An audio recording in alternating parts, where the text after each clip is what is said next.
सात संगत जी प्यार से कहना धन निरंकार जी। सात संगत जी आज की बहुत सुंदर प्रार्थना का रूप है कि इतनी शक्ति हमें देना दाता, मन का विश्वास कमजोर होना, हम चलें नेक रास्ते पर और भूल कर भी कोई भूल हमसे होना।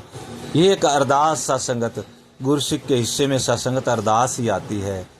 तो सत्संगत वो यही जीवन के उस दौर में जब सत्संगत हमारे जीवन में कुछ कठिन परिस्थितियां आ जाती हैं, जिसे सत्संगत हम इस रूप में भी मानते हैं ये परीक्षा का समय है। तो सत्संगत ऐसी मुश्किल घड़ियों में जो गुरसिख है वहाँ भी अरदास कर रहा है और हमेशा ही अरदास करता है कि इतनी शक्ति हमें देना दाता कि मन का विश्वास कमज़ोर होना। कई बार सत्संगत क्या होता है, हम देखते हैं सत्संग में भी कई महात्मा आते हैं और कुछ ऐसी परिस्थितियों से गुजरते हैं या कुछ ऐसे लोगों से मिलते हैं कि वो संगत आना छोड़ देते हैं। तो सत्संग से निरंतर गुरसिख प्रयास करता है, जो हम अक्सर वो वहाँ भी उस रूप में पढ़ते हैं, मेरा डोले ना अतबार बख्शो श्रद्धा भक्ति प्यार। ये निरंतर रोज अरदास करता है गुरसिख, क्योंकि सत्संगत संभव है।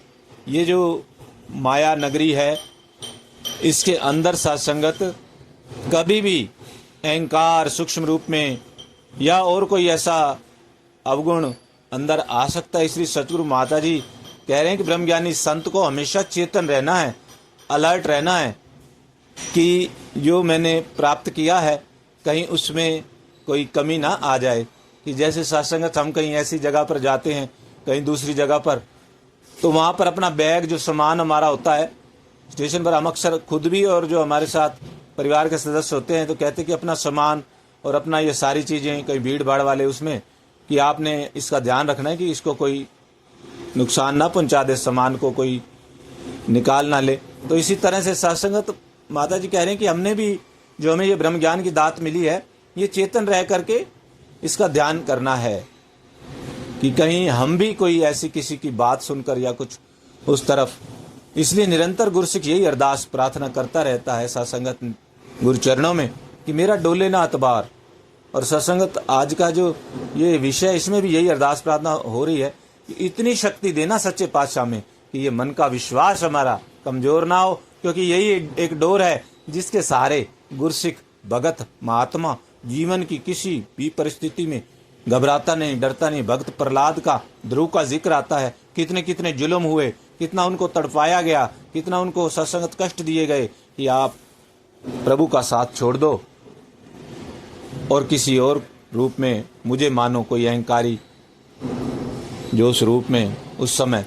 लेकिन सत्संगत उनका विश्वास केवल और केवल अपने गुरु के ऊपर, अपने प्रभु परमात्मा के ऊपर उन्होंने ये डोर को पकड़े रखा।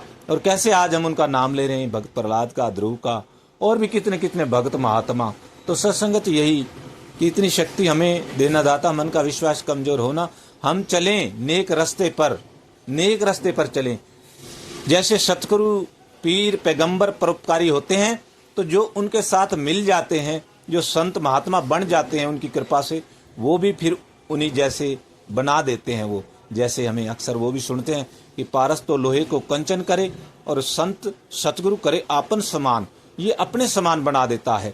कोई ये नहीं कि वो तो पारस तो खाली लोहे को सोना बनाता है, अपने जैसा पारस नहीं बनाता।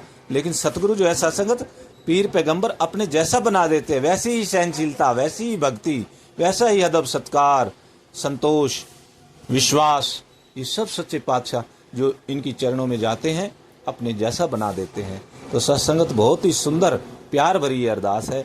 और जो विश्वास, सत्संगत इतनी ताकत है इस विश्वास के अंदर कि हम देखें कि माता शबरी छोटी सी उम्र में उनके सतगुरु ने कहा कि आपको इतने वर्षों बाद, जब आप आज बहुत छोटी अवस्था में, फिर जवान और फिर उसके बाद जब वृद्धावस्था में जाएंगे तब वहाँ पर प्रभु राम आएंगे। कितना इंतजार सत्संगत उन्होंने किया केवल और केवल अपने गुरु के बात के विश्वास के ऊपर।